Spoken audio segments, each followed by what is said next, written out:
ఎన్నికల నేపథ్యంలో కేంద్ర ప్రభుత్వం కీలక నిర్ణయం తీసుకుంది. అగ్రవర్ణాల్లో ఆర్థికంగా వెనుకబడిన వారికి ప్రభుత్వ ఉద్యోగాల్లో 10% రిజర్వేషన్ కల్పించేందుకు కేంద్ర కేబినెట్ ఆమోదముద్ర వేసింది.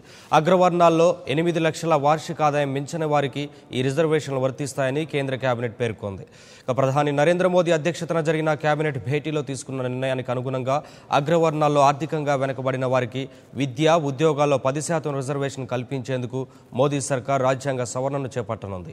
అగ్రవర్ణాల పేదలకు 10% రిజర్వేషన్ కల్పించేలా మంగళవారం ప్రభుత్వం రాజ్యాంగంలోని ఆర్టికల్ 16, 17లకు సవరణను ప్రతిపాదించనుంది. కేబినెట్ నిర్ణయంతో జనరల్ కేటగిరీలో ఆర్థికంగా వెనుకబడిన వర్గాలకు రిజర్వేషన్ ఫలాలు తొలిసారిగా అందుబాటులోకి రానున్నాయి. కాగా మరికొన్ని నెలల్లో లోక్సభ ఎన్నికలు జరగనున్న నేపథ్యంలో కేంద్ర కేబినెట్ తీసుకున్న నిర్ణయం ప్రాధాన్యత సంతరించుకుంది. అగ్రవర్ణాల్లో తమ పట్టును మరింత పెంపొందించుకునేందుకు మోదీ సర్కార్ వ్యూహాత్మకంగా ఈ నిర్ణయం తీసుకున్నట్లు భావిస్తున్నారు.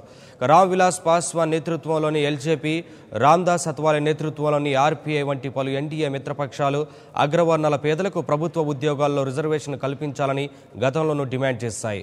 ప్రభుత్వ ఉద్యోగాల్లో కుల ప్రాతిపదికన రిజర్వేషన్లు 50% మించరాదని సుప్రీంకోర్టు పరిమితి విధించింది.